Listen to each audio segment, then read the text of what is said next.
मेरे आबो अजदाद ने इस जमात का साथ दिया, फखरे मिल्लत का साथ दिया, तो आज आपकी और मेरी जमात हिंदुस्तान का मरकज सियासी मुसलमानों का बन चुकी। ना सिर्फ मुसलमानों का बल्कि तमाम सियासी जमातों का आज हैदराबाद की तरफ इस अंधारों की नजर रहती है। वे जानते हैं कि अगर इनका मुकाबला कर सकती है सिर्फ जिस इत्तेहाद में। आपने देखा हाल ही इलेक्शन में किरण कुमार रेड्डी और कांग्रेस का क्या हाल हुआ, किसने शिकस्त दिया? मजलिस इत्तेहाद मुस्लिमीन ने शिकस्त दिया। किस अंदाज से शिकस्त दिया? जहां से कांग्रेस का नामो निशान जहां तक चले गया। मजलिस इत्तेहाद उसे जानती है कि सियासत किस तरीके से खेला जाए, सियासत में किस तरह की दांव पेच चाहिए, तो मजलिस इत्तेहाद मुस्लिम जानती है। और आज बीजेपी को इसी बात की फिक्र है, आज बीजेपी को इसी बात की फिक्र है, आज बीजेपी परेशान है। आज बीजेपी ये जानती है कि मजलिस इत्तेहाद मुस्लिमीन अगर रहेगी तो बीजेपी का यहाँ पर कुछ भी चलने वाला नहीं है, कांग्रेस का कुछ भी चलने वाला नहीं है। तो कांग्रेस ने अपने आरएसएस के अड्डे को छोड़ दिया।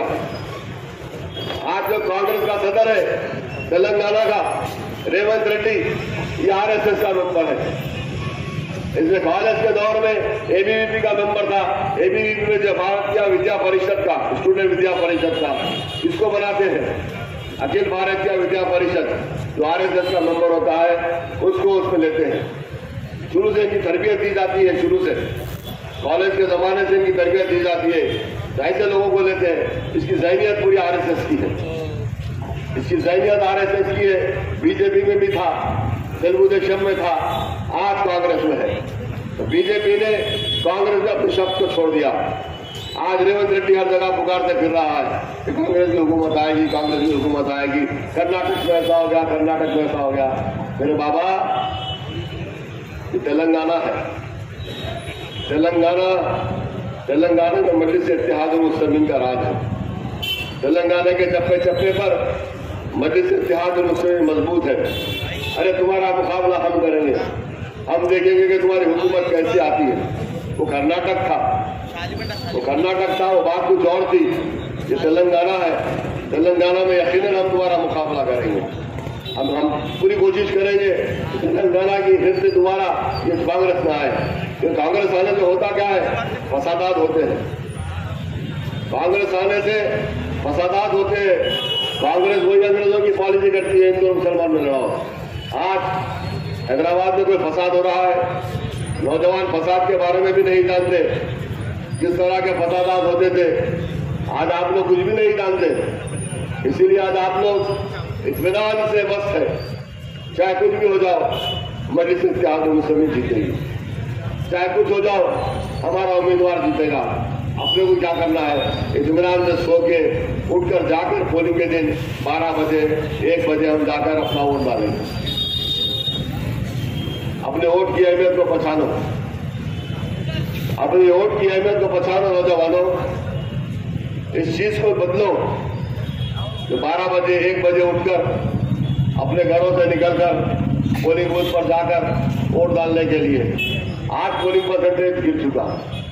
अरे समझ में नहीं आ रहा है कि आज वही हैदराबाद है, क्या वही मजलिस के हल्के हैं जिन हल्कों में 60% पोलिंग होती थी तो कहा जाता था कि बहुत कम पोलिंग हुई।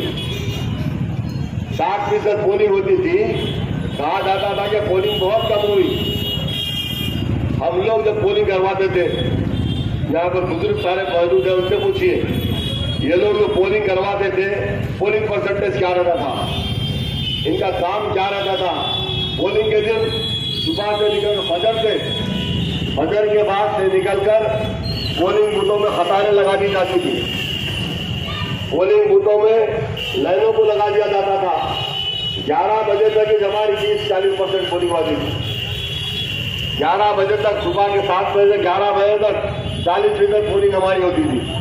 और आज 12 बजे तक भी 100 वोट नहीं पड़ रहे। 12 बजे 100 वोट नहीं पड़ रहे। जिम्मेदार कौन है? इसका जिम्मेदार कौन है? नौजवानों, आप लोग हैं। मेरी माँ और बहनों, अदबन गुजारिश कर रहा हूं, अपने घरों से निकलो, अपने घरों से निकलो। इन नौजवानों को निकालो। मैं बुजुर्गों से दमन गुजारिश कर रहा हूँ, अगर मेरी बात बुरी लग रही है तो माफी चाहता हूँ, माजरत के साथ कह रहा हूँ।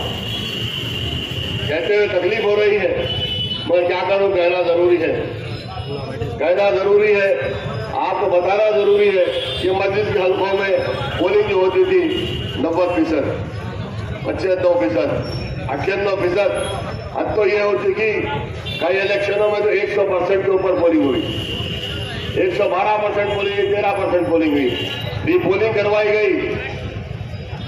उन हल्कों में रीपोलिंग करवाई गई, जब पूरी कोई डब्बा खुला 121% पोलिंग निकली। कुर्बान जाओ उनकी जज्बात पर, जो जज्बे के साथ उन्होंने काम करते थे, जज्बे के साथ वोट डालते थे, वोट की अहमियत को समझते थे, अपने इतिहास की अहमियत को समझते थे।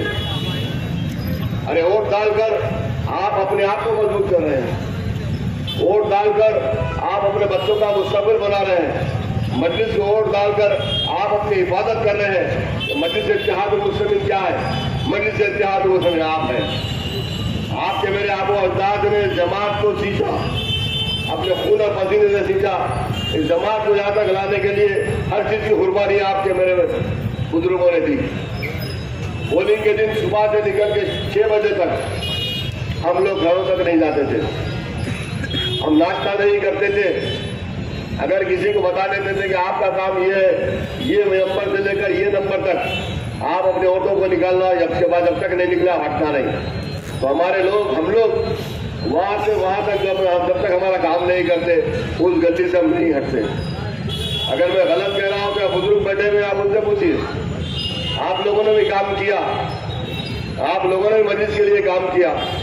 तो फखरे मिल्लत कहते थे कि हर घर मेरा हाफिज है और हर शख्स मेरा वर्कर है। जो लोग पोलिंग के दिन एक दिन निकल कर काम करते थे, ऐसा काम करते थे कि आप पूछो, सुबह से शाम तक उनका काम यही था कि वोट दबाते थे, वोट की अहमियत को जानते थे। उन लोगों ने तकालीफ को उठाया, उनके बुजुर्गों ने उनको बताया कि किस हाल के बाद आज यहाँ के मुसलमान खुशहाल हुआ है, कैसे हालात थे, वो दौर के हालात कैसे थे, उसके बाद हालात कैसे तब्दील हुए, किसकी वजह से हुए कि आपकी सियासी जमात, आपकी अपनी जमात, आप सियासी तौर पर मजबूत हुए तो आज हालात अच्छे हुए।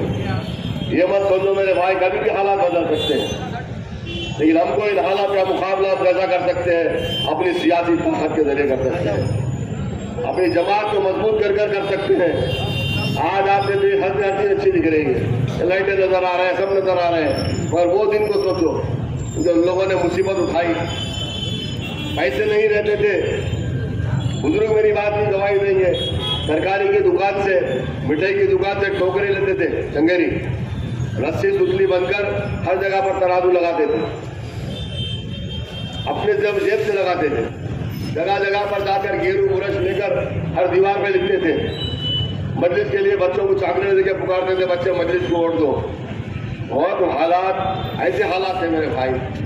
आज आप किस्मत वाले हैं, आप खुशकिस्मत हैं, आपको ऐसे हालात नजर आ रहे। इस हालात को ऐसी रखो, इस हालात को ऐसी रखो, कब हो सकता है कि आपकी जमात मजबूत हो, आप सियासी तौर पर मजबूत। मैं आपसे यही गुजारिश करता हूँ मेरी माँ और बहनों, कि जमात आपके लिए क्या कुछ नहीं किया।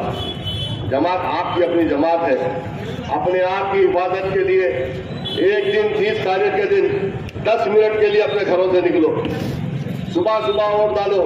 ये जो हमारी 12 बजे तक 4 घंटे चले जा रहे हैं ना, 5 घंटे, उसका पोलिंग परसेंटेज कम हो रहा है। सुबह सुबह मेरी माँ और बहनों, मेरे बुजुर्गों, नौजवानों, आप अपने घरों से निकलो, सुबह से कतारें लगाओ, तो देखो कैसा आपके पास 95% पर पोलिंग नहीं होती।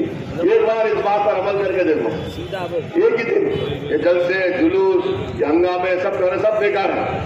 एक दिन अपना जोश होश के साथ बताओ, खामोशी से जाकर अपना एक वोट वतन के निशान पर डालो।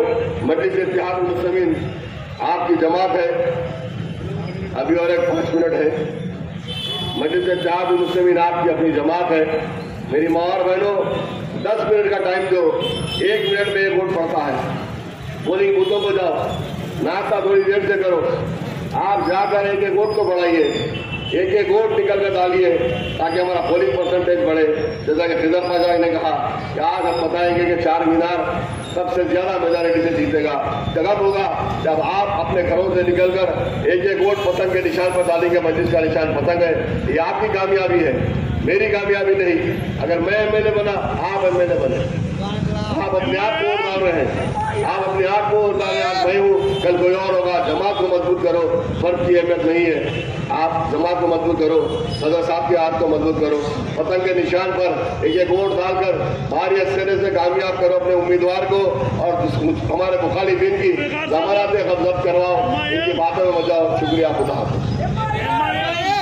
खुशी करेंगे और उसके साथ ही गाजीपुरा स्टोर कमेटी की जानिब से भी खुशी का